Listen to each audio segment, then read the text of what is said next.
యథార్థంగా జరిగిన ఘటనే. పిల్లలు 4 కొడుకుల్ని పెంచి పెద్ద చేసి బాగా చదివించుకొని ఉన్న ఆస్తి అంతా బిడ్డలకు పనిచేస్తే ఆమె చనిపోయింది. ఆమె చనిపోయిన తర్వాత ఈయన పరిస్థితి దీనత్వమే, దయనీయం. ఒక వారం ఒకళ్ళ దగ్గర, ఒక వారం ఒకళ్ళ దగ్గర, ఒక వారం ఒకళ్ళ దగ్గర పెట్టుకుంటా కోడలు సరిగా చూసి చూడక అవమానపరుస్తూ ఉంటే అవమానాన్ని తట్టుకోలేక, గడిచిన సంవత్సరం జరిగింది ఇది, అవమానం తట్టుకోలేక ఊరు బయటికి వెళ్ళిపోయి తన కట్టెలను తానే పేర్చుకొని తన చితి మీద తనే పడుకొని నిప్పంటించుకొని కాలబెట్టుకున్నాడు. మరొక తండ్రి కర్నూలు ప్రాంతంలో బిడ్డలను పెంచి ఉన్నతమైన చదువును చదివించాడు, ఉన్నతమైన విద్యను అభ్యసింపజేశాడు. తండ్రి ఎప్పుడు కూడా, తండ్రి ఆలోచన ఎలా ఉంటుందంటే, నాకు లేనిది నా బిడ్డలకు నేను ఇవ్వాలా, నేను ఈ భోజనం చేయలేదు నా బిడ్డలకు పెట్టాలా, నేను ఈ స్కూల్కి వెళ్ళలేదు ఆ స్కూల్లో నా బిడ్డలను వేయాలా, నేను ఈ బట్టలు కట్టలేకపోయాను నా బిడ్డలకు ఆ బట్టలు కొనిపెట్టాలా, నాకు లేని స్థితిని నా బిడ్డలకు నేను ఇవ్వాలి అన్నదే తండ్రి యొక్క ఆకాంక్ష. కర్నూలు ప్రాంతంలో ఈ తండ్రి గారి బిడ్డలను పెంచి పెద్ద చేసి గొప్ప ఉన్నతమైన చదువులు చదివించాడు. గొప్ప ఎవ్రీబడి పోస్ట్ గ్రాడ్యుయేట్స్ అందరూ బాగా చదువుకున్నారు. పెళ్ళిళ్ళు అయిపోయిన తర్వాత తండ్రి వారికి భారం అయిపోయాడు. ఆస్తి అంతా పంచి ఒక అరెకరం తన కొరకు ఉంచుకున్నాడు. అరెకరంలోనే తనకు పాకేసి, డాడీ నువ్వు మా ఇంట్లో ఉంటే పిల్లలు నచ్చట్లేదు, ఇష్టపడలేదు, పెద్దవాడు కదా, కొంచెం చాదస్తంగా నువ్వు మాట్లాడుతున్నావు, చాదస్తంగా నువ్వు ప్రవర్తిస్తున్నావు అని మాతో ఉంచుకోవడం మాకు ఇష్టం లేదు. ఏమనుకోకుండా పొద్దున సాయంత్రం క్యారేజ్ తీసుకొస్తా ఈ గుడారంలో ఉండమని చెప్పి ఒక గుడిసెలో తను ఉంచి ఆ పొలంలోనే చిన్న పాకేసి, అదే పాకలో బ్రతికిన అతను బిడ్డల కొరకు ఇళ్ళు కట్టించి, బిల్డింగ్లు కట్టించి, బంగ్లాలు కట్టించి, వాళ్ళకి కావలసిన సిద్ధపరిచి పాక నుంచి వారిని ఉన్నతమైన స్థితికి బిడ్డలు తీసుకొస్తే అదే పాకకి తండ్రిని పంపించి ఉదయం ఒకళ్ళు సాయంత్రం ఒకళ్ళు క్యారేజ్ తీసుకెళ్తూ ఉండేవారు.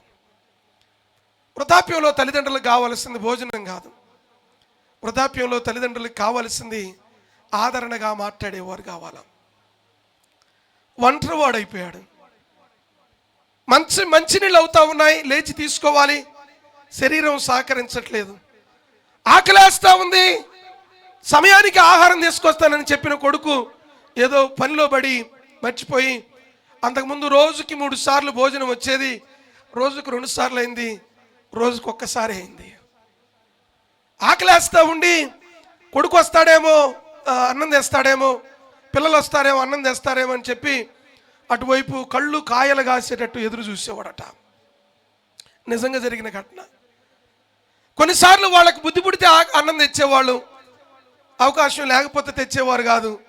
సాయంత్రం భోజనం లేకపోతే ఎట్లా అని కొంత తిని ఉన్న అన్నాన్నే తన దగ్గర పెట్టుకొని మరలా సాయంత్రం కొంచెం తిని మరలా ఒకవేళ రేపు తేరేమో ఎలా, నేను బ్రతికేది ఎట్లా అని చెప్పి మరొక ముద్ద మరుసటి రోజు ఉంచుకొని వాళ్ళు అన్నం తెస్తే ఒకళ్ళు చదువుబడి పాడైపోయింది ఏదైనా ఉంటే పారేసి ఆ గిన్నెలు కడిగి పెట్టు, ఎవడు కడుగుతాడు నీ గిన్నెలు అంటే ఆ గిన్నెలు కడిగి పెట్టి చాలా ప్రయాసపడతా ఉండేవాడు. తన జీవితాన్ని చూసి తనకే దుఃఖం వేసింది. ఈ బ్రతికి ఎందుకు బ్రతకాలా, ఎవరి కొరకు బ్రతకాలా, నాకంటూ ఎవరు లేరు కదా, నేను పెంచిన పిల్లలకి నేను అక్కర్లేదు కదా, నా మనవ సంతానానికి నేను అక్కర్లేదు కదా, నా కుటుంబీకులకి నేను అక్కర్లేదు కదా, నేను సంపాదించిన ఆస్తి నచ్చింది, నేను విద్యావంతులుగా చేసిన విద్య నచ్చింది, నేను బాల్య దినములలో నేర్పించిన పాఠాలు నచ్చాయి, నేను వృద్ధాప్యంలోకి వచ్చిన తర్వాత నా ఆలోచన నచ్చలా, నేనే నచ్చలా, నన్ను తీసుకొచ్చి ఒంటరిగా పడేశారని చెప్పి తన నులక మంచం మీద తను పడుకొని లేవలేని స్థితిలో ఉండి చుట్టకాల్చే అలవాటు ఉండేదట. అది వెలిగించుకొని ఆ ఇంటికి తానే నిప్పి పెట్టుకొని సజీవంగా తను కాల్ చేసుకున్నాడు. లేరా ఈ రోజుల్లో అటువంటి తండ్రులు, లేరా అటువంటి కుమారులు ఈ రోజుల్లో, లేరా అటువంటి బిడ్డలు ఈ దినాల్లో మనం చూడట్లేదా సమాజంలో?